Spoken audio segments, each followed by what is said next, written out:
اعوذ باللہ من الشیطان الرجیم بسم اللہ الرحمن الرحیم الف لام میم ذلك الكتاب لا ريب فيه هدى للمتقين الذين يؤمنون بالغيب ويقيمون الصلاة ومما رزقناهم ينفقون صدق اللہ العظیم۔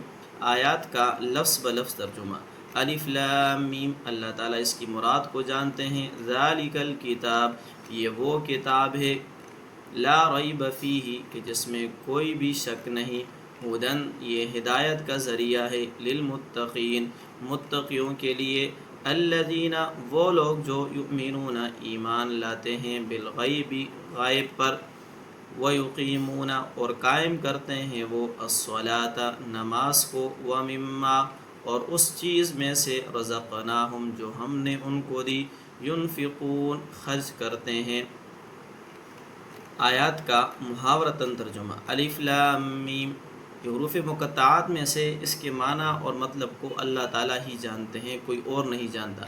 ذالک الکتاب لا ریب فیہ، یہ وہ کتاب ہے جس میں کسی قسم کا کوئی شک شبہ نہیں، ھدی للمتقین، ہدایت ہے یہ پرہیزگاروں کے لیے، متقیوں کے لیے، الذین، متقی وہ لوگ ہیں، یؤمنون بالغیب، جو ایمان لاتے ہیں، بالغیب، غائب پر یا بغیر دیکھے، ویقیمون الصلاۃ، اور قائم کرتے ہیں نماز کو، ومما رزقناہم، جو رزق ہم نے ان کو دیا، ینفقون، اس مال میں سے خرچ کرتے ہیں۔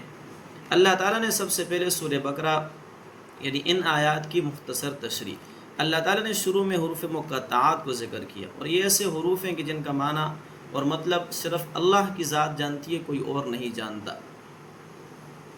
ذالک الکتاب لا ریب فیہ، شروع میں اللہ تعالیٰ نے اس کتاب کی حقانیت کو بیان کیا کہ یہ ایسی کتاب ہے جس میں کسی قسم کا کوئی شک نہیں۔ یا اللہ تو نے یہ کتاب عطا کیوں کی؟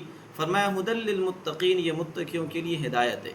متقیوں کے لیے ہدایت کیوں؟ اس لیے کہ کسی چیز سے نفع وہی شخص اٹھا سکتا ہے جو اس چیز کو کما حق ہو، جانتا بھی ہو اور اس کو مانتا بھی ہو۔ قرآن کو جاننے کے ساتھ اس کو ماننے والا، وہی قرآن پر سے مکمل طور پر فائدہ حاصل کر سکتا ہے۔ اس لیے فرمایا متقی لوگوں کے لیے یہ کامل اور مکمل ہدایت کا ذریعہ ہے۔ اب تقوی والے کون ہیں؟ اللہ تعالیٰ نے ان کی صفات کو خود بیان کیا۔ فرمایا الذین یؤمنون بالغیب، جو غائب پر ایمان لے آئے، ان حضور صلی اللہ علیہ وسلم کی باتوں کو مان کر ہی انہوں نے بغیر کسی دلیل اور بغیر کسی ثبوت کے اس کو حق اور سچ مانا۔ دوسری صفت بیان کی، وَيُقِيمُونَ الصَّلَاةَ، اور غائب کی چیزوں پر ایمان لانے کے ساتھ ساتھ وہ نماز کو بھی قائم کرتے ہیں۔